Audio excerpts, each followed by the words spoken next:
Needed Illinois. Needed Arizona. Needed Michigan. Check, check, check. That's what the influencers do, right? The green check, check, check, check. Another year, another Duke failure. Didn't love Bear popping out of vacation and goes, screw Duke. But against Michigan, can you keep up if you don't make any threes, Sammy? Early as a dog is terrifying. When you start getting cocky or arrogant and you think, oh, Illinois is going to win it all, they lose that Final Four game. You survived long enough, Sammy, to be on this podcast with me. I appreciate it. Like 7 wing-type teams. I can't wait to let 18 and 22-year-olds push it. I made a call, to Vegas. I said, look, we actually need the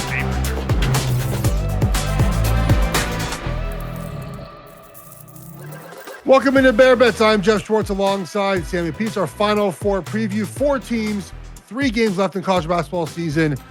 Illinois, UConn, the powerhouse Michigan against Arizona to finish the night. But your Illinois Fighting Illini, Sammy, are in the Final Four. You pretend, I think, sometimes to maybe not be a diehard Illinois fan, but I know you're feeling some sort of way about your squad being in the Final Four. You try not to get too excited, although this was predicted on this show, Illinois to make the Final Four at 4-1. So if you had that ticket, congrats to you.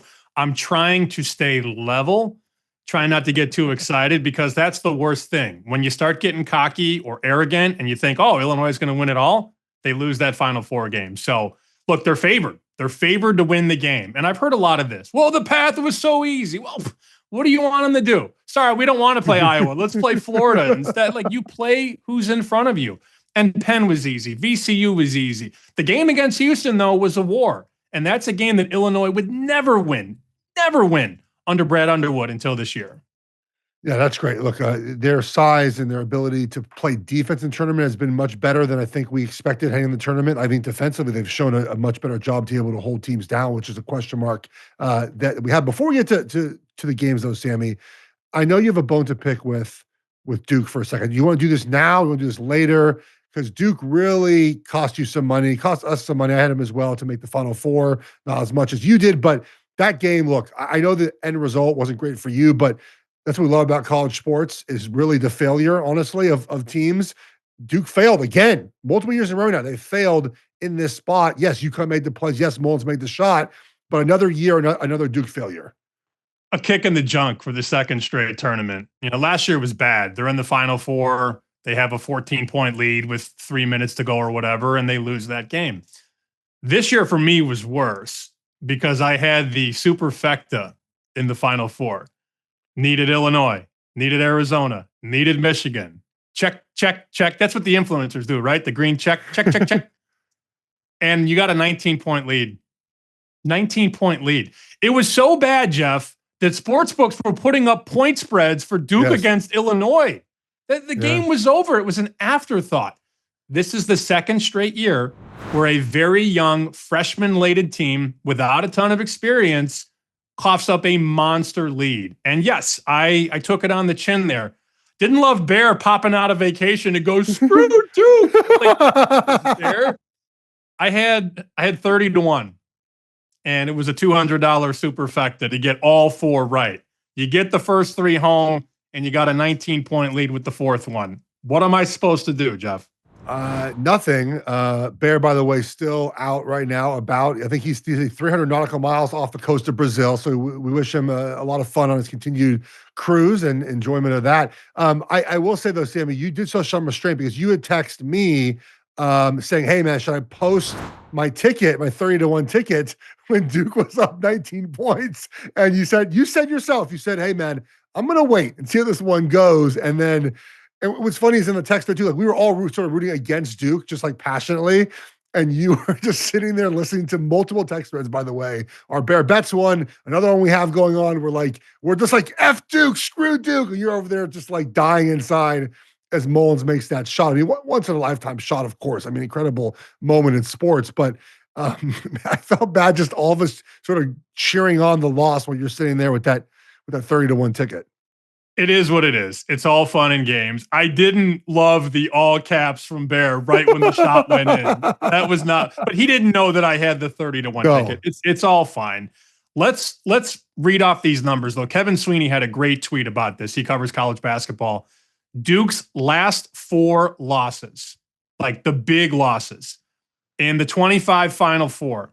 Or let's go last 3 big losses. Yeah. In the 25 Final Four, they have a 97.5% chance to win. They lose that game. February 26th against Carolina, they have a 95.1% chance to win. Yeah. They lose that game. And against UConn, a 98.7% chance to win, and they lose. You can't keep losing these games. And I don't want, this is not a hot take show. This is not John Shire's a choker. But there is a pattern here of them having big leads and having games in total control, and the bottom falls out. That has to be addressed. And I don't know what you do there. I think they broke the press properly. Obviously, throw a bounce pass or call a timeout or take the foul. We could all get into the hindsight machine. It's very easy to. At the end of the day, when those 3 games, you got a 97.5, 97.8, and 98% chance to win or whatever, you got to win one of them. You can't lose all 3 of them.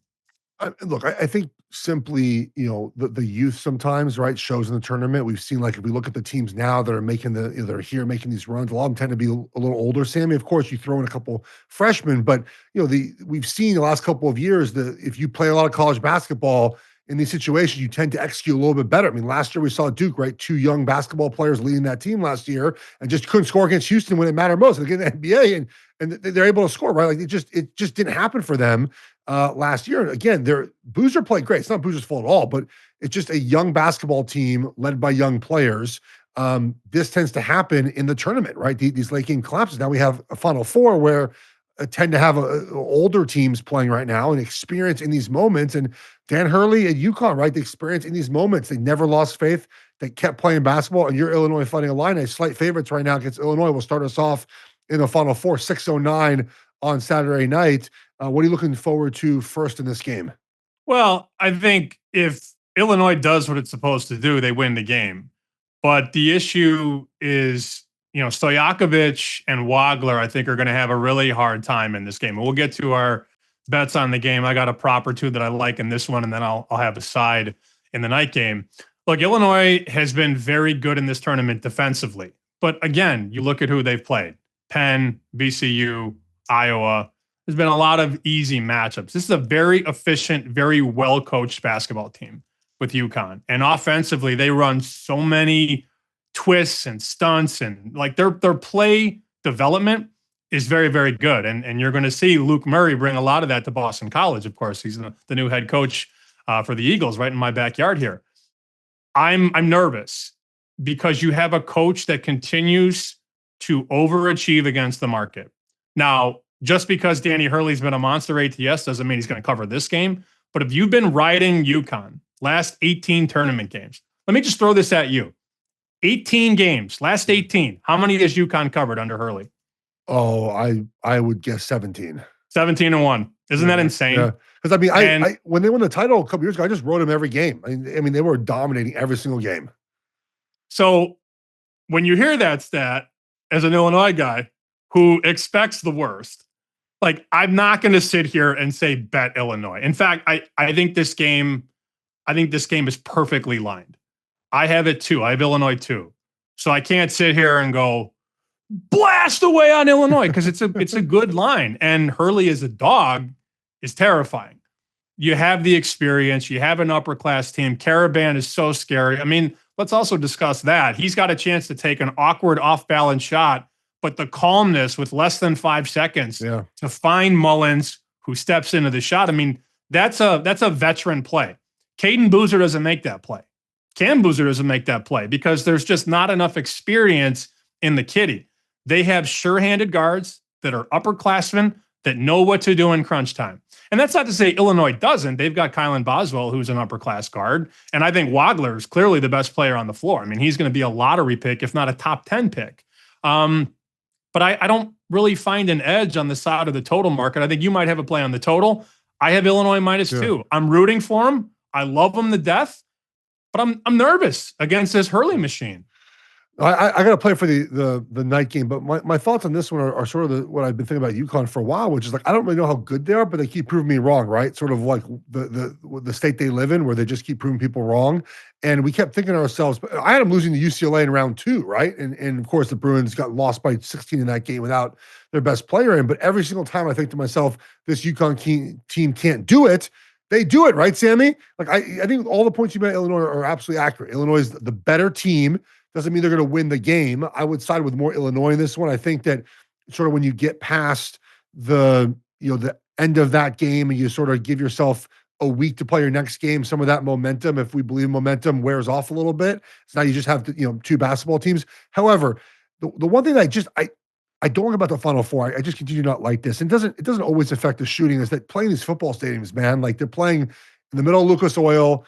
They're going to have 75,000 fans there. It's awkward to play in a football stadium, especially the early game there. I do wonder, Sammy, if it's a first half under might be looking some sort of way. Again, the depth perception, right? That depth perception is so different now. Shooting when you don't have sort of the normal crowd behind you and the normal walls behind you. So I'm curious if like a first half under, those new balls they use for the tournament. I think that might be something I look at early in this game. I don't really have much of a play in this one. I think it's going to be a fabulous game. I talked to some sportsbook guys in Vegas. All they need is UConn to get knocked out eventually, whether it's in this game or if they win this one, they need them to lose Monday because of all the liability and the exposure in the future market. I mean, you're seeing tickets on UConn 40-1, 50-1, 70-1. There was a gentleman who made a tweet the other day. He bet UConn to win the championship when they were down like 15 in game against Duke, 90-1.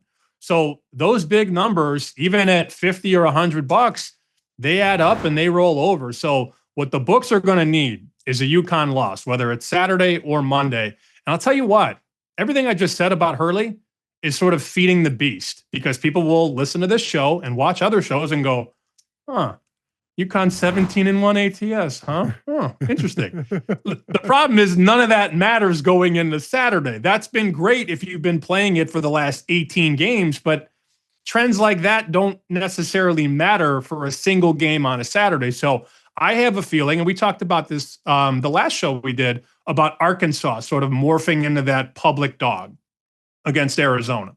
And they did, and they got cracked.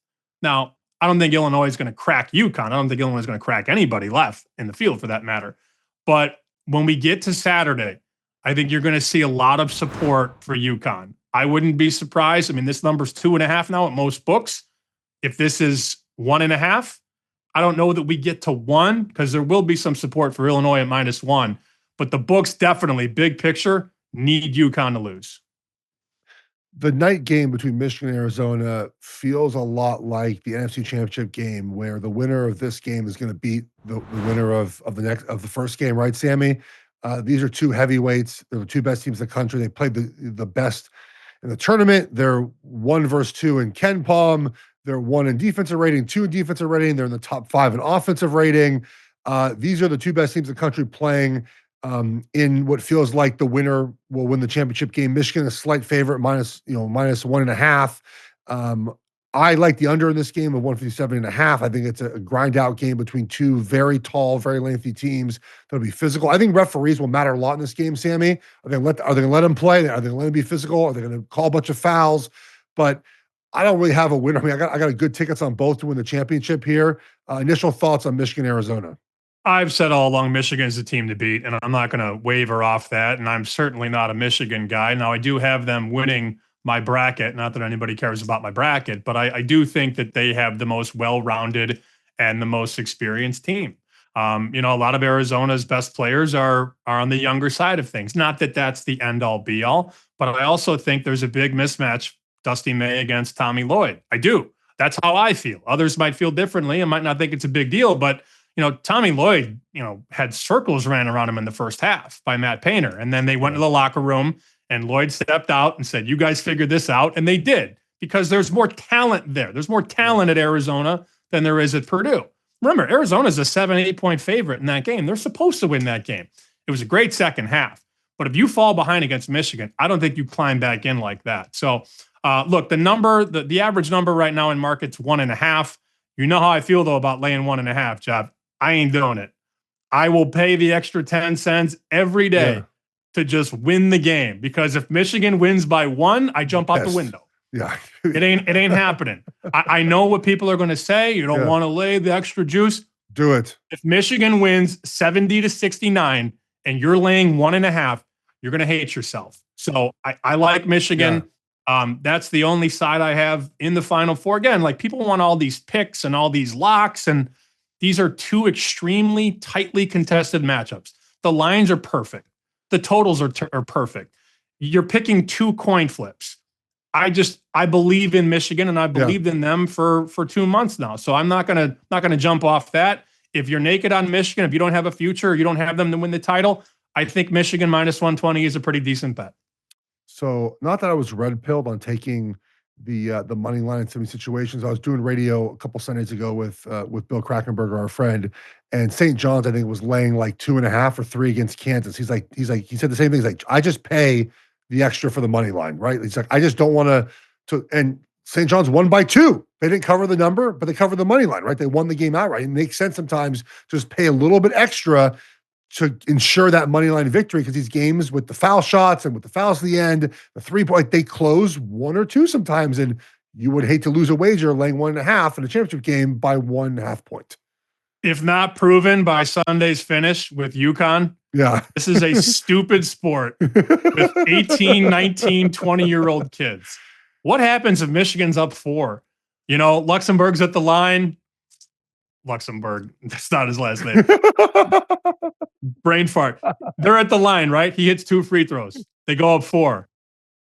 And Arizona comes down and banks in a 3 from half court, and Michigan wins by 1. I ain't doing that. I'm laying the extra 10 cents every time. So here's my concern for this game for Arizona. The same concern I have with them all year. It's what happened the first half of the Purdue game. Arizona is 361st in the country out of 365 in points generated by the 3-pointer, right? It hasn't really mattered for a large part of their games. They were minus 18 in 3-pointers at halftime at the Purdue game. They won easily, right? They won anyways. But against Michigan, can you keep up if you don't make any threes, Sammy? Like, that's my biggest concern for them, right? Like, can you keep up just 2-pointers, 2-pointers, 2-pointers? Can you scale up in this game? And instead of having 20% of your made baskets come from 3-pointers, can it be 35% of the baskets that are made by 3? I mean, 35% will put you like right near the upper half of college basketball. So that's my concern, is that Michigan, to your point, gets up to a lead. Can Arizona keep going if they can't generate 3-pointers? So I think they have to start early. They have to start fast and not let Michigan get ahead at all. Both teams, when they're on, they go on these incredible runs. It's so much fun to watch. Again, I think the under for me is, I worry unders with the fouls, man. If you get an officiating crew that calls a bunch of fouls in this game because they're 2 physical teams, that's where I'm gonna get screwed. I think it's a lower scoring type of game, but fouls really worry me in games. So we'll see how this one goes. Any last words on this game? I look at Yaxel's point prop, and I feel like we're all just getting baited with this. Have you seen the number on his points yet for Yaxel? Was it 17 and a half, 18? 16 and a half. Oh. And we've seen him, have several outbursts this tournament, including the last game when I believe he had 27 points. So there will be people, and some of these people, they will look at the last 3 games and go, oh, well, 16 and a half seems light. And then Arizona just doubles him and tries to take the ball out of his hands. But he's a very good passer. He's a good facilitator, distributor. He doesn't have to score for them to win. Now, there are other players in the country that if they don't score, their team doesn't win. Michigan can win if he doesn't have a huge scoring game, but that number feels purposely light at 16 and a half, if that makes any sense.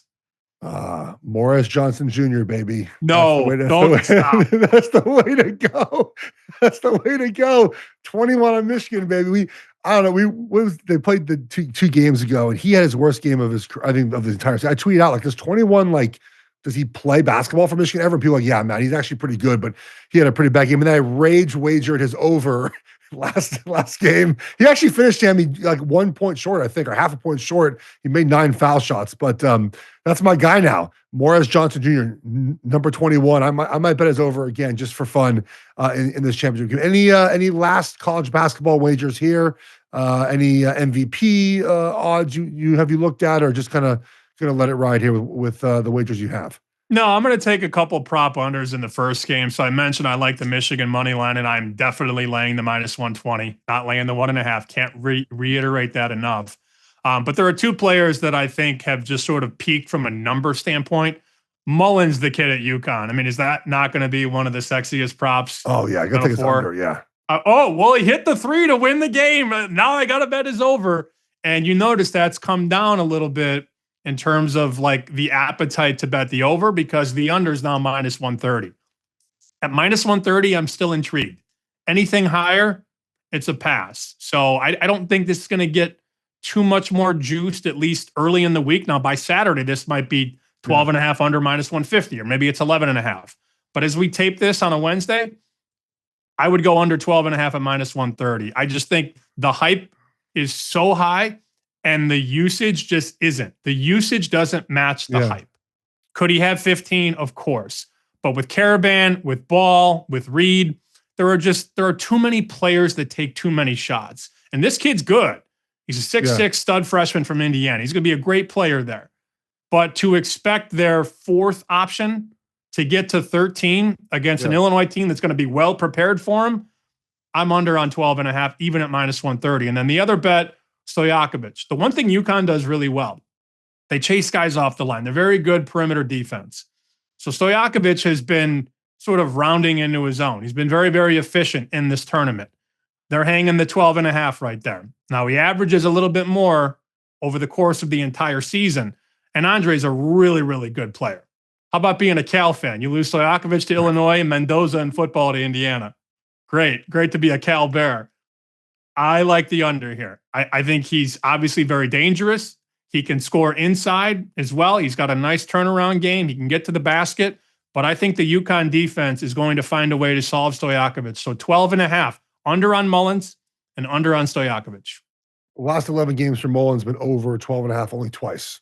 So like it's not, he only had 10 points against Duke. Like, you know, he made the great shot obviously at the end there, but didn't go over. So, you know, your point is well taken that like he's not a guy that's a high volume. You know, he shoots, 7-8 shots a game, maybe 10 in a given game, but he's not a guy they look to quite often there. Any last words for men's college basketball? I might throw some women's in here. Big weekend for the women as well. You've been firing. You and Randy in that group thread. Jeff's throwing out crown bets. Bets. Well, crown bet is too late. I think now. I mean, you could get on it now. Randy is on Oklahoma to win the crown, which starts tonight as we record this on the April 1st. I'm sure if it's out today, you can get on Oklahoma. Was it plus 190? If you go to a prediction market, you might get a little bit worse of a deal, but obviously you can, easier to sort of buy out of those and play those markets a little bit sometimes. I haven't done the prediction market too much, even though the numbers, Sammy, are better than traditional sports books, though. I haven't made my way over there very much yet. Have you done that those prediction markets a lot? I have not. No, I know people that do it, and they get down a lot more liquidity than somebody like you or I could get down. I was just looking at, there's a lot of Big Ten fans I know listening to the show. We could have a Big Ten final here, Jeff. Could have Michigan and Illinois. If you're looking to parlay those two together, that's plus 220. But could we just have a quick thought? You're a Big Ten guy now, too. I am. An Oregon Duck, right? Let's go. Yeah. Long-time Big Ten employee, Oregon. College football, right? Michigan, Ohio State, Indiana, and now the Big Ten getting back to the top in college basketball. What's going on? So here's my theory. I've said this before. I don't know if people like it, but I think it makes a lot of sense. Is that for a long time, I think the Big Ten viewed themselves as above sort of cheating, essentially. Like, they looked at themselves as like, we're a conference of dignity, right? We're not going to cheat to secure players, okay? They've always had these big money boosters. Now it's become legal, Sammy. Guess what? The big money boosters are throwing money at these programs. They're able to get much better football players and basketball players now to come to their program. Now that's legal, right? Mark Cuban all of a sudden is a huge Indiana donor, right? As he should be. They're starting to win championships now. I think that's the reason why, right? Is that in the South, it was maybe more acceptable to spend a little money on the players. In the North, in the Big Ten, look at themselves a different sort of way. We're going to do it with dignity. We're not going to cheat. And of course, they've been cheating scandals. I'm not saying they've never done it before, too. I think the legalization of paying the players has made these fan bases, which are very, very big and very, very wealthy, are donating now to the Big Ten schools. Their boosters are donating now to the Big Ten schools, and they can legally buy players and pay for players. They're doing it at a much higher rate, and that's why they're better now. Makes sense to me. It would just be crazy to see the Big Ten as a Big Ten kid, a long time Big Ten kid, much longer than you, Mr. Pac-12. This is crazy to me that you could have the Big Ten potentially against the Big Ten. Now, naturally, having said all that, it'll be Arizona against UConn. I hope that's not the case, though, because I'd like to share a picture of me, 2008, down in Champaign, Geoff. Would you drink what is in this jug? Look at this jug right there. That is half orange drink and half Skol vodka. And I know the kids these days call it Borg. This is 20 years before Borg was cool. Look at that jug. Are you drinking that jug with me back in the day? So when I hear Skol, I think Chew, which I thankfully never got into that habit. But in college, I would certainly have done that with you. That's like a poor man's jungle juice. I like it. It's just straight orange drink and vodka carrying around the. Oh my God. I've been out with you in New York. I very much enjoy going to dinner with you. I go to bed a little earlier than you do. You stay out a couple of. I couldn't imagine college Sammy how much you could put down. That Borg looks like it's a lot. That Borg used to bounce around that house too, and people didn't care. Like, didn't matter. Everybody just had their lips on it. Like, nobody cared. Nobody cared. It was all fun and games. That was so you could get that Borg back in the day. I'm dating myself a little bit here. You could walk across the street to the county market with a $10 bill, get the orange drink for about $1.50, and get the Skol for about $7, and still have money on the way home, Geoff. And I'd be cooking that thing up like Walter White in the kitchen, right? Like measuring the balance. And it was so bad for you. If I drank that now, I'd have a heart attack. Oh, geez. Just the idea. I didn't know Skol vodka even existed. I mean, we did Everclear in college, which is just like thinking about it now makes like my whole body convulse. I couldn't even imagine doing that now, obviously. But oh man, good for you. You survived long enough, Sammy, to be on this podcast with me. I appreciate it. Confirmed I will not have a Borg on Saturday, but I will be rooting for the ILL. Let's bring it home. Very quickly on the women's side, we have South Carolina, UConn. We have UCLA Texas. I just like the under in the UCLA Texas game. 134.5 right now. These teams don't shoot a ton of threes, and they're big and they're tall and they're physical. This is going to be, to me, like just a defensive grind. It is worth noting, I know Gino Auriemma complained about this on the women's side, Sam. I was texting you about this too. Like, they bring in new rims and new baskets for these tournaments and then new basketballs. And the women just weren't making shots in the regionals at all. And I wonder if that carries over into the championship. UConn showed poorly. There were 6 games in Fort Worth in the regional. All 6 easily went under, which is kind of wild to think that one regional just had unders all around. But I think UCLA Texas will be a grind fest. They're both tall. Texas shoots, I think, the most in the country. They make the most baskets on sort of mid-range jump shots, which I don't know if it's great for overs. They're really, really good, but excited to watch some of those games. That starts on, I think that's actually Friday, Monday, I think they do for the women. So if you want to dabble on that Friday night, under 134.5 right now is a total in UCLA, Texas. I think UConn probably wins a championship. They're like minus 300, which is insane because these other teams are really good as well. Any last words, Sammy? Any more sports you want to wager on between now and our next show? I did see World Cup odds. I know Fox is big on the World Cup. I've heard that from time to time. Did you see the market on the U.S. and how far they're going to go? Round of 32 is favored at +250. That's it. So the books are saying right now they are not making a run. They're +125 to the round of 32, +250 to the round of 16, 5-1 to the quarters, and so on and so forth. But basically, American sportsbooks right now is saying the USA is going to make the round of 32, and that's it. I will not pretend to be the World Cup expert here. I'll leave that to you to discuss and bear when he gets back. But that feels not good. Didn't we lose yesterday or something? Didn't we lose? I always see like snarky tweets every time we lose, like a prelim or something. So it doesn't feel great to be in that spot, especially since the tournament's going to be, in the Americas, right? You want to be able to represent. All right, Sammy. Anything else? Any other random wagers you want to throw out there for us? Any baseball? Any long-term baseball wagers you've added to the portfolio? Nope. We're gonna get White Sox 67 wins though. I promise. Yes, we are. I got that too. All right, guys. Take care. enjoy the Final Four. Enjoy the championship. We'll be back next week. We got a lot to preview. World Cup, Masters, baseball, NFL draft coming up soon. Wagers are getting put up there as well. So we'll talk to you guys next week. Take care, everybody.